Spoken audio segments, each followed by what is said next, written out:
विशेष classes में मैं वरुण कुमार आपका स्वागत करता हूं और आज से हम लोग एम लक्ष्मीकांत सीरीज के साथ आपके समक्ष प्रस्तुत। तो आइए आज हम लोग चलते हैं एम लक्ष्मीकांत के पार्ट 1 सीरीज के साथ। एम लक्ष्मीकांत के बारे में जैसा कि आप जानते हैं पॉलिटी सेक्शन का एक सबसे महत्वपूर्ण बुक्स और ख़ास करके यूपीएससी बीपीएससी विद्यार्थियों के बीच इसका काफ़ी क्रेज़ है और जो भी पीसीएस या बीपीएससी यूपीएससी से थोड़ा बहुत भी लगाव रखते हैं वो लक्ष्मीकांत जैसे बुकों का नाम जरूर सुने होंगे। तो आइए इस पर हम लोग काम करते हैं और मेरा मिशन विशेष क्लासेस हमेशा इस दिशा में अग्रसर है कि आपको अच्छे से अच्छे कंटेंट दें। और अभी ऑनलाइन क्लासेस है, लेकिन जैसे ही लॉकडाउन खत्म होगा धरातल स्तर पर संस्था आपके लिए काम करेगी, आपको ऊंचाइयों तक पहुंचाने के लिए मेरी संस्था हमेशा अग्रसर काम करती रहेगी। और हमारी टीम, हमारे जो टेक्निकल टीम भी है, इन तमाम जो टीम है इस दिशा में अग्रसर है और मैं उनका भी शुक्रगुजार हूँ जो टेक्निकल टीम में काम कर रहे हैं। विजय प्रकाश जी और पप्पू कुमार जो फुटन सोल्यूशन रखते हैं। तो इन तमाम जो हमारे टीम है, फैकल्टी हैं, टेक्निकल टीम, खास करके आपको मालूम होना चाहिए कि यूट्यूब चैनल जैसे ऑनलाइन क्लासेस में टेक्निकल टीम की अहम भागीदारी होती है और बिना टेक्निकल एक्सपर्ट के और टीम के आप ऑनलाइन क्लासेस को नहीं चला सकते हैं। तो हम बहुत बड़ा शुक्रगुजार हैं कि इस दिशा में उन्होंने बेहतरीन कोशिश किया और जिसके बावजूद हम आपके समक्ष प्रस्तुत हैं। तो आइए आज हम लोग एम लक्ष्मीकांत की बुक के साथ आपके साथ स्टार्ट करता हूँ।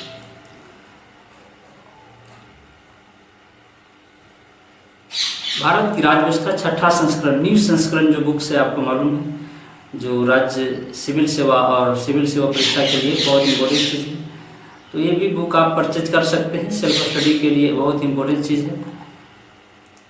तो फर्स्ट चैप्टर से हम लोग स्टार्ट करते हैं। फर्स्ट चैप्टर में आपको पढ़ना है कि भारत में ब्रिटिश 1600 ईस्वी ईस्ट इंडिया कंपनी के रूप में भारत व्यापार करने के उद्देश्य से आए थे। जैसा कि आप जानते हैं कि ब्रिटिश ईस्ट इंडिया कंपनी एक व्यापारी कंपनी थी, व्यापार करना ही उनका मुख्य मकसद था। लेकिन उस वक्त के लोगों के लिए ये दुर्भाग्य की बात है, अफसोस की बात है कि एक व्यापारी कंपनी हिंदुस्तान को गुलाम बना लेता है, जिसके पास कोई सेना भी नहीं था, कोई विशेष एक्जीक्यूटिव काउंसिल भी नहीं थी, कोई विशेष आर्मी सेना जैसी संस्थाएं नहीं थी, फिर भी एक व्यापारी कंपनी हिंदुस्तान को गुलाम कर लेता है। इस बात को भी थोड़ा सा हम लोग को गौर करना होगा कि आखिर क्या रीजंस था कि एक व्यापारी कंपनी हिंदुस्तान को 200 सालों तक गुलाम बना करके रखा। तो सबसे बड़ी चीज़ उस वक्त के थी, क्योंकि हिंदुस्तान के अंदर जो हिंदुस्तान के प्रारूप आज हम लोग देखते हैं उस वक्त इस अस्तित्व में नहीं था। प्रत्येक लोगों के बीच अपने क्षेत्रीय राज्यों के प्रति प्रेम था, यानी क्षेत्रवाद की भावना का पनपना एक इम्पोर्टेंट चीज़ थी, यानी राष्ट्रवादी भावनाओं का विकास नहीं हो पाया था। ये सबसे बड़ी रीजन थी। इसी वजह से एक व्यापारी कंपनी हिंदुस्तान को गुलाम बनाने का काम करता है। तो 1600 ईस्वी में ईस्ट इंडिया कंपनी के रूप में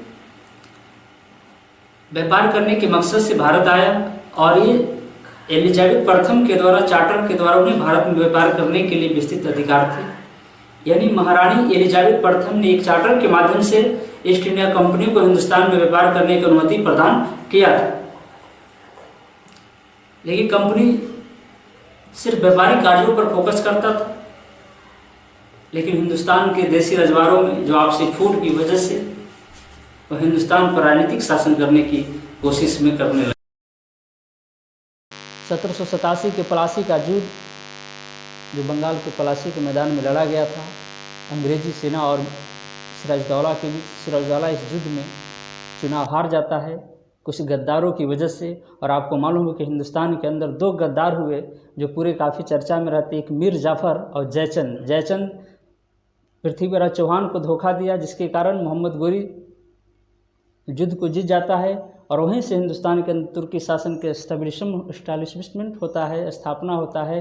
और उसी तरह से सिराजदौला को मीर जाफ़र धोखा देता है, जिसके कारण अंग्रेजी सरकार के नींव 1757 की पलासी लड़ाई से ही हिंदुस्तान के अंदर पड़ जाता है। लेकिन ये बंगाल के अंदर ही केवल थी।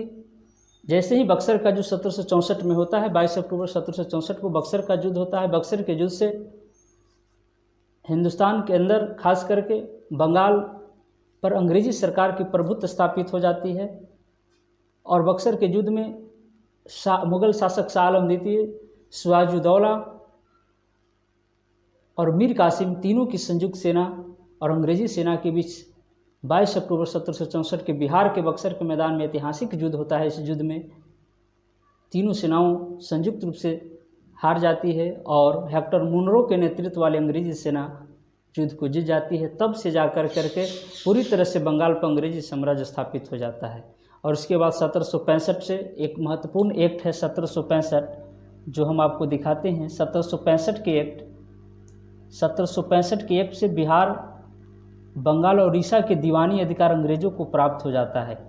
यानी 1764 के बक्सर युद्ध के बाद जो 1765 की एक्ट था, जिसके माध्यम से बंगाल, बिहार और उड़ीसा के दीवानी अधिकार अंग्रेजों को प्राप्त हो जाता है। अंग्रेज बंगाल, बिहार, उड़ीसा पर संयुक्त रूप से दीवानी रूप से शासन करना स्टार्ट कर देते हैं। तो एक बहुत बड़ी बात है, इस चीज़ को आपको ध्यान में रखना होगा, क्योंकि एग्ज़ाम के पॉइंट ऑफ व्यू से ये पॉइंट काफ़ी इंपॉर्टेंस है। आपसे पूछेगा कि कब जा कर के बंगाल, बिहार, उड़ीसा के दीवानी अधिकार अंग्रेजों को प्राप्त हुआ था, तो आपको 1765 इस बात को ध्यान में रखना है, बहुत इंपॉर्टेंट चीज़ है।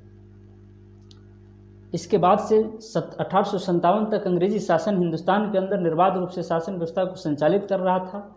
लेकिन 1757 से 1857 जो 100 साल के पीरियड में अंग्रेजी शासन की जो क्रियाकलाप थे, जिसके कारण हिंदुस्तान के लोग, हिंदुस्तान की जनता, यहाँ के देशी रजवाड़े, इन तमाम राजाओं के बीच एक असंतुष्ट की भावना थी, जो कि इसकी शोषणकारी नीति खास कर करके आपको मालूम है राजव्याप्त का सिद्धांत, जिसके डॉक्ट्रिन ऑफ लैप्स के नाम से जाना जाता है, लॉर्ड डलहौजी के द्वारा कुशासन के आरोप पर जो राजाओं को अंग्रेजी सरकार के अंदर मिलाने की कोशिश की जा रही थी। और अवध एक इम्पोर्टेंट स्टेट था, प्रोविंस था उस वक्त, कुशासन के आरोप पर इसको मिला लिया गया था अंग्रेजी साम्राज्य के अंदर।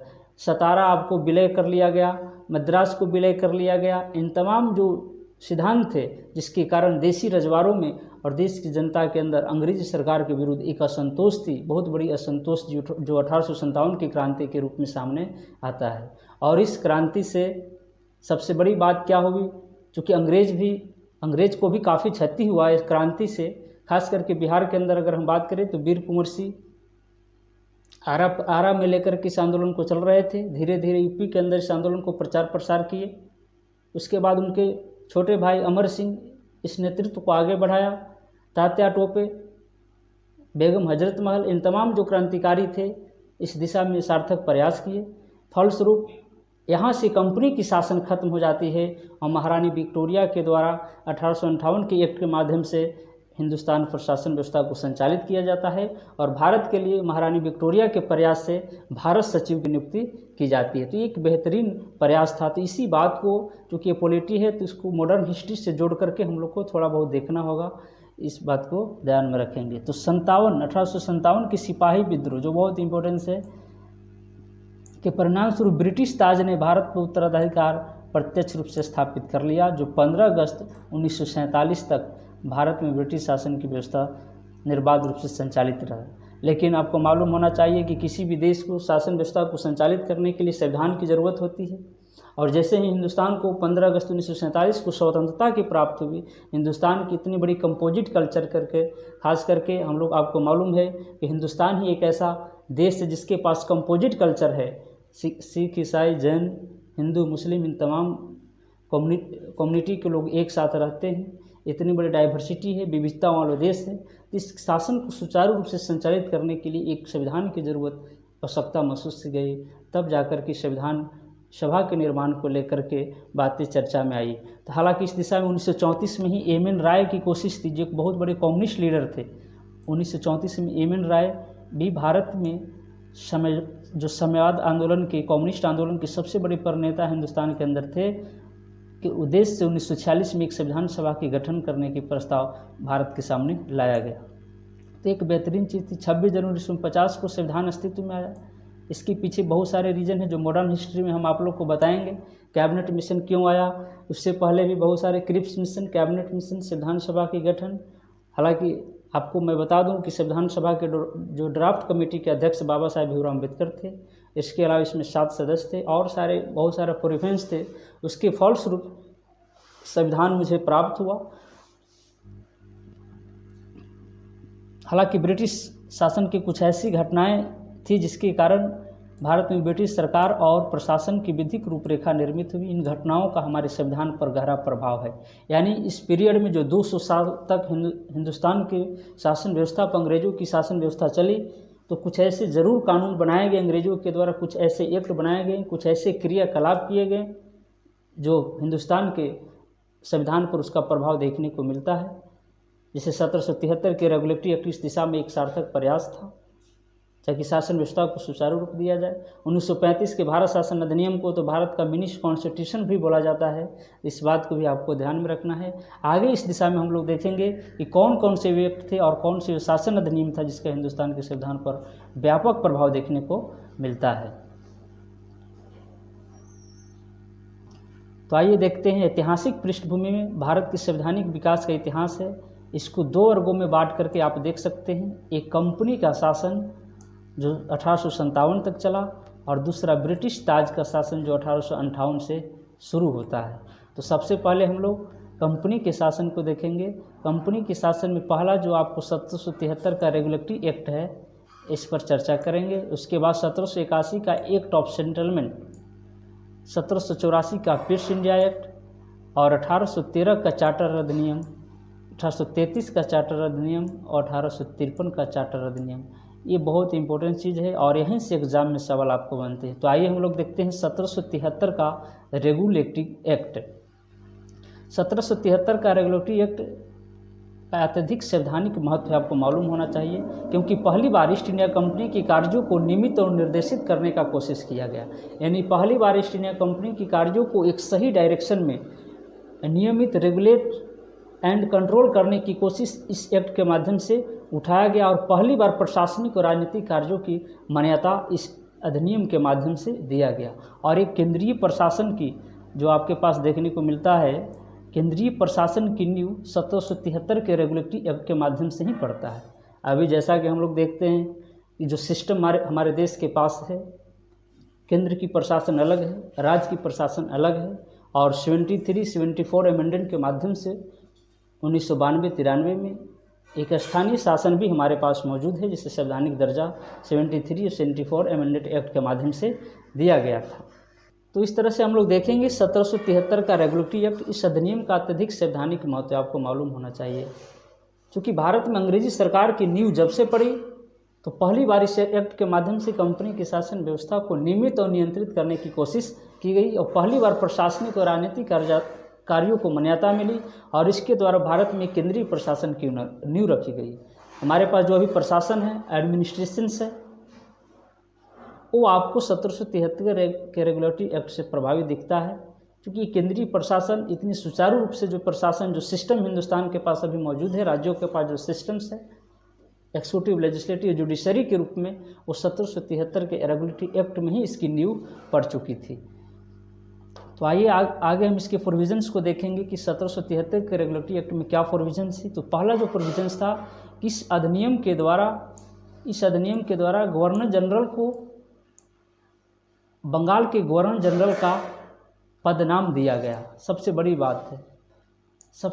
बात है इसके अंदर कि बंगाल के गवर्नर के नामों में परिवर्तन कर दिया गया और बंगाल के गवर्नर जनरल का नाम दिया गया और इसकी सहायता के लिए 4 सदस्यीय एक्जीक्यूटिव काउंसिल की स्थापना की गई। एक्जीक्यूटिव काउंसिल की स्थापना, कार्यकारी परिषद का गठन किया गया। उल्लेखनीय है कि ऐसा पहले वारेन हेस्टिंग्स भारत के बंगाल के प्रथम गवर्नर जनरल बनते हैं। इस बात को आप लोग ध्यान में रखिएगा, बहुत ज़्यादा इंपॉर्टेंट सवाल है एग्ज़ाम के पॉइंट ऑफ व्यू से। और इसकी प्रोबेबिलिटी हम देखें एग्ज़ाम में आने के लिए, तो ये आपको 100% गारंटी के साथ मैं इस बात को कह सकता हूँ, एग्ज़ाम 1773 से रेगुलेटरी एक्ट से अगर क्वेश्चन बनता है तो ये सवाल बनने की प्रबल संभावना है कि बंगाल के प्रथम गवर्नर जनरल कौन थे, तो वारेन हेस्टिंग्स थे। इसकी पिक्चर्स को आप देख सकते हैं, ये हमारे वारेन हेस्टिंग्स जी थे। और इस एक्ट के माध्यम से एक और आगे हम लोग को मिलेगा, कोशिश किया गया कि मद्रास और मुंबई के जो गवर्नर थे उसको बंगाल के गवर्नर जनरल के अधीन कर दिया गया। ये बंगाल यहाँ पर इसकी सीमा अंतर्राष्ट्रीय सीमा से भी लगता है, आपको बांग्लादेश से इसकी सीमा लगती है, इस बात को भी ध्यान में रखिएगा आप लोग। और बंगाल की अगर हम बात करें तो बंगाल पर थोड़ा सा हम लोग विषय वस्तु से हटकर भी चर्चा करते हैं। बंगाल के अंदर 2 मई को जो चुनाव परिणाम आया 294 सीटों का, जिसमें 213 आपको टीएमसी ममता बनर्जी जो दीदी के नाम से काफ़ी मशहूर रही है उसको मिला। और अभी सबसे बड़ी बात है कि 50 साल के बाद जब 1969 ईस्वी में बंगाल के अंदर एमएलसी की व्यवस्था थी 1969 ईस्वी में, उसको ख़त्म कर दिया गया था। लेकिन फिर 17 मई 2021 को एमएलसी के लिए राज्य की कैबिनेट ने मंजूरी दे दी। और आपको मालूम होना चाहिए कि भारत के मात्र 6 राज्यों में ही अभी एमएलसी था, मेंबर ऑफ लेजिस्लेटिव काउंसिल की व्यवस्था था, दूसरी सदन की व्यवस्था था, विधान परिषद की व्यवस्था था, जिसमें बिहार, कर्नाटक, उत्तर प्रदेश, आंध्र प्रदेश, तेलंगाना, ये महाराष्ट्र, इन तमाम जो स्टेट थे। लेकिन 7वां स्टेट के रूप में आपको पश्चिम बंगाल शामिल होगा, ये सबसे बड़ी बात है।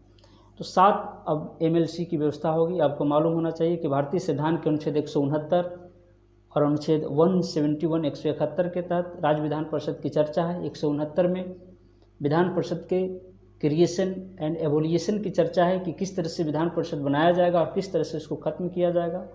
तो इसके लिए आपको मालूम होना चाहिए कि राज्य के 2/3 विधायकों की बहुमत से इसको पारित करना होता है। साधारण बहुमत से संसद इसको पारित कर देने के बावजूद विधानसभा का गठन हो जाता है। और 171 के तहत इसकी संरचना पर कंपोजिट पर चर्चा किया गया है और इसमें बताया गया है कि विधानसभा सदस्य के कुल 1/3 सदस्य विधान परिषद में होंगे और 40 से कम नहीं होना चाहिए। एक बेहतरीन चीज़ है जो आपको पॉइंट ऑफ व्यू से ध्यान में रखना है। तो इसके अंदर जो बंगाल प्रोविंस थी उस वक्त आपको मद्रास को शामिल कर लिया गया और फिर आपको मुंबई को शामिल कर लिया गया। यानी बम्बई के गवर्नर और मद्रास के गवर्नर को बंगाल के गवर्नर जनरल के अधीन कर दिया गया 1773 के रेगुलेटरी एक्ट के माध्यम से। ये बहुत इंपॉर्टेंट चीज़ है। और मद्रास की जहाँ तक बात करें, अगर ऐतिहासिक परिप्रेक्ष्य में इसकी चर्चा करें तो मद्रास ही एक ऐसा प्रोविंस था जो 1688 ईस्वी में पहली बार नगर निगम की स्थापना भी मद्रास के अंदर ही हुआ था। तो एक बेहतरीन चीज़ हम लोग देखते हैं। आगे देखते हैं। पहले ही मैं बताया कि मद्रास से बम्बई के गवर्नर जनरल को बंगाल के गवर्नर जनरल के अधीन कर दिया गया और सभी प्रेसिडेंसियों के लिए गवर्नर जनरल एक दूसरे से अलग थे। ये इंपॉर्टेंट चीज़ है। तीसरी प्रोविजंस में है कि कलकत्ता में 1774 में एक उच्चतम न्यायालय की स्थापना की गई। जो भी सुप्रीम कोर्ट आपने देखा तो 1774 में कलकत्ता में ही उच्चतम न्यायालय की स्थापना हो गई थी, जिसमें एक मुख्य न्यायाधीश और 3 अन्य न्यायाधीश होते थे। अगर अभी की हम बात करें, वर्तमान समय के हिंदुस्तान के सुप्रीम कोर्ट के स्ट्रक्चर की बात करें तो 33 न्यायाधीश और एक मुख्य न्यायाधीश को लेकर के टोटल 24 न्यायाधीश हिंदुस्तान के सुप्रीम कोर्ट में वर्तमान समय में देखने को मिलता है। ये सबसे बड़ी बात है। और सुप्रीम कोर्ट का अगर भारतीय संविधान के अनुच्छेद से जोड़कर देखें तो 124 से लेकर के 147 तक इसकी संरचना, इसकी संगठन, इसकी शक्तियाँ के बारे में विस्तृत वर्णन भारतीय संविधान के अंदर किया गया है। तो ये एक बेहतरीन बात। 1774 में ही उच्चतम न्यायालय की स्थापना कलकत्ता में कर दिया गया था। और सबसे मुख्य न्यायाधीश, जो प्रथम मुख्य न्यायाधीश कलकत्ता उच्च सुप्रीम कोर्ट के उस वक्त थे, वो एलिजा इम्पे थे। उनकी पिक्चर को आप देख सकते हैं। एलिजा इम्पे सुप्रीम कोर्ट के चीफ जस्टिस थे, एलिजा इम्पे। और ये उस वक्त के सुप्रीम कोर्ट का पिक्चर है। कलकत्ता के अंदर जो सुप्रीम कोर्ट थी उसकी पिक्चर है। आगे देखते हैं।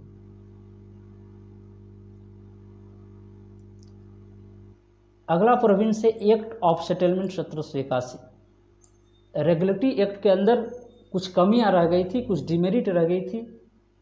इसी को दूर करने के लिए 1781 ईस्वी में एक्ट ऑफ सेटलमेंट को लाया गया और इस एक्ट ऑफ सेटलमेंट के माध्यम से 1773 के रेगुलेटरी एक्ट के अंदर जो डिमेरिट्स थी उसको दूर करने की कोशिश की गई। इस अधिनियम के अगर प्रमुख प्रावधानों पर हम लोग बात करें तो गवर्नर जनरल की परिषद और सर्वोच्च न्यायालय के बीच संबंधों का सीमांकन किया गया। यानी शक्ति के पृथकीकरण की बात यहाँ से देखने को मिलता है। सेपरेशन ऑफ पावर, शक्तियों का पृथकीकरण होगा कि गवर्नर जनरल की जो काउंसिल होगी और सर्वोच्च न्यायालय के बीच संबंधों का सीमांकन किया गया। दूसरी बात है कि सर्वोच्च न्यायालय पर यह रोक लगा दी गई कि वह कंपनी के कर्मचारियों के विरुद्ध कार्रवाई नहीं कर सकता है जो उन्होंने एक सरकारी अधिकारी की हैसियत से जो की है उसको लेकर के शो काउज नहीं कर सकता है। यानी सुप्रीम कोर्ट के पावर पर यहाँ अंकुश लगाने की कोशिश की गई है कि वह कंपनी की जो कर्मचारी है, ईस्ट इंडिया कंपनी की जो कर्मचारी है उसकी विरुद्ध कार्रवाई नहीं कर सकता है जो कार्य वो एक कर्मचारी रहने की हैसियत से किए हैं। तो यानी आप समझ सकते हैं कि जुडिशरी के पावर को कम करने की कोशिश एक्ट ऑफ सेटलमेंट के माध्यम से किया गया था। एक और बड़ी बात थी, न्यायालय की अपनी आज्ञा आदेश लागू करते समय सरकार को कानून बनाने और उसकी क्रियान्वयन करते समय भारत के सामाजिक धार्मिक रीति रिवाजों का सम्मान करने का निर्देश दिया गया था। यानी न्यायालय अपनी आज्ञा में इस बात को उल्लेख किया कि अगर आप कोई सरकार कोई कानून बनाती है तो उस वक्त भारत की जो सामाजिक संरचना है, जो कंपोजिट कल्चर हिंदुस्तान का है, उसको ध्यान में रख करके, जो रीति रिवाज है, धार्मिक रीति रिवाज है, उसको ध्यान में रख करके ऐसा काम करे। ये एक्ट ऑफ सेटलमेंट की सबसे बड़ी विशेषता थी। और यहीं से आपको सेपरेशंस ऑफ पावर की थ्योरी आता है, यानी शक्ति की पृथक्करण के अगर सिद्धांत की बात करें, जो हिंदुस्तान के अंदर भी आपको देखने को मिलता है। Separations of power, separations of power को हम थोड़ा सा आपको समझाना चाहेंगे। सफ़ेद पेज लाइए।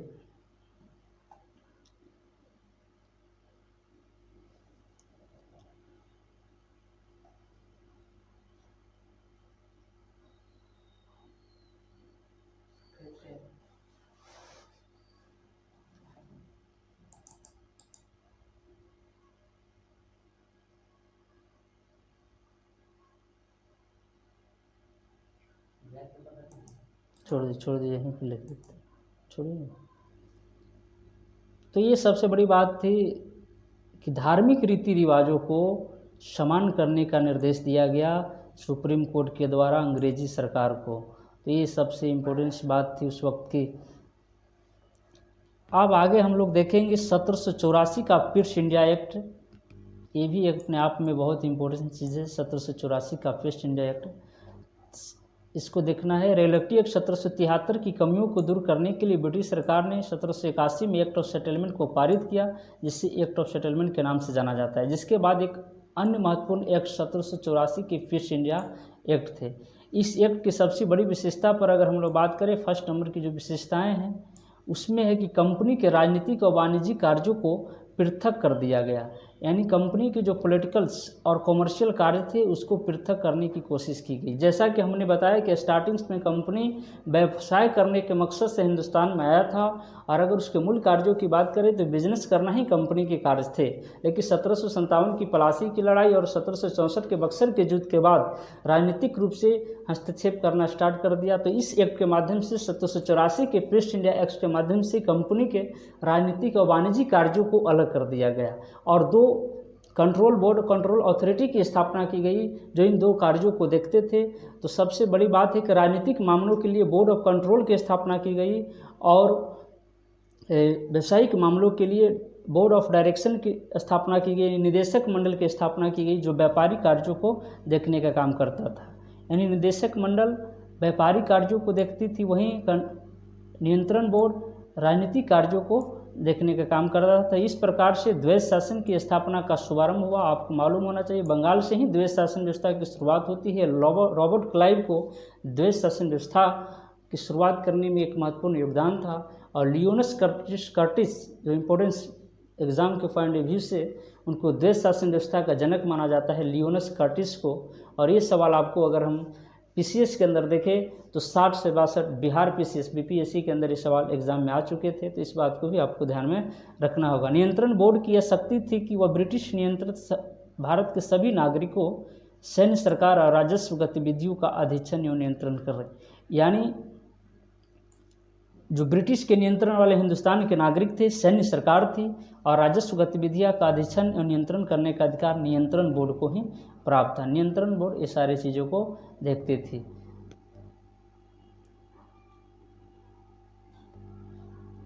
यानी इस तरह से यहाँ से ही आपको ये बात स्पष्ट दिखाई देता है कि नियंत्रण बोर्ड और निदेशक बोर्ड के माध्यम से शक्तियों को पृथक्करण करने की कोशिश की, और इस तरह से जो अभी हिंदुस्तान के सिस्टम है उसमें भी शक्ति का पृथक्करण बेसिक स्ट्रक्चर ऑफ कॉन्स्टिट्यूशन के अंतर्गत आता है। यानी हिंदुस्तान के अंदर शक्तियों का सेपरेशन किया गया, और आपको एक्सिक्यूटिव से लेकर के एक्सिक्यूटिव, लेजिस्लेटिव,